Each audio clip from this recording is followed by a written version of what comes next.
اعوذ باللہ من الشیطان الرجیم بسم اللہ الرحمن الرحیم۔ پیارے بچوں السلام علیکم ورحمۃ اللہ وبرکاتہ۔ بچوں آج ہم نے اسم معرفہ کی قسمیں پڑھنی ہیں۔ پہلے میں اسم معرفہ کی تعریف بتاؤں گی۔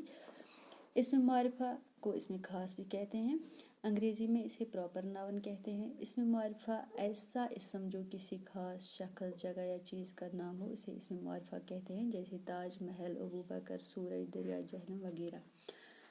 اسم معرفہ کی قسمیں، اسم معرفہ کی 4 قسمیں ہیں، یعنی کہ 4 اقسام ہیں۔ اسم علم، اسم ضمیر، اسم اشارہ، اسم موصول۔ اسم علم سے کسی خاص چیز، جگہ یا شخص کا نام سمجھا جاتا ہے، جیسے کشمیر، قرآن، بابر بادشاہ، عجائب گھر وغیرہ۔ کشمیر اپنی خوبصورتی کی وجہ سے مشہور ہے، اور کشمیر میں لال منڈی کے قریب عجائب گھر واقع ہے۔ عجائب گھر اسم علم ہے۔ اسم ضمیر وہ اسم ہے جو کسی اسم کی جگہ استعمال کیا جائے تاکہ اسم کو بار بار نہ دہرایا جائے، جیسے ہم، تم، وہ، میں وغیرہ۔ میں ایک مثال بتاؤں گی۔ خدا ایک ہے، وہ سب کا مالک ہے۔ خدا اسم ہے اور وہ استعمال ہوا ہے، وہ ضمیر ہے، اسم کے بدلے استعمال ہوا ہے۔ یا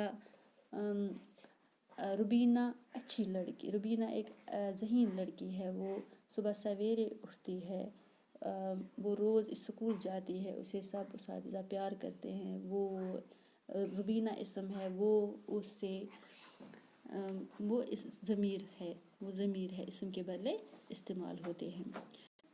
اسم اشارہ وہ اسم ہے جسے کسی چیز، شخص یا جگہ کی طرف اشارہ کے لیے استعمال کیا جائے، جیسے وہ پودے جو سال بھر ہرے بھرے رہتے ہیں، وہ پودے اشارہ ہے۔ یا یہ لڑکا کھیل رہا ہے، یہ لڑکا جو ہے اشارہ ہے۔ وہ عورت کام کر رہی ہے، وہ عورت، یہ بھی اشارہ ہے۔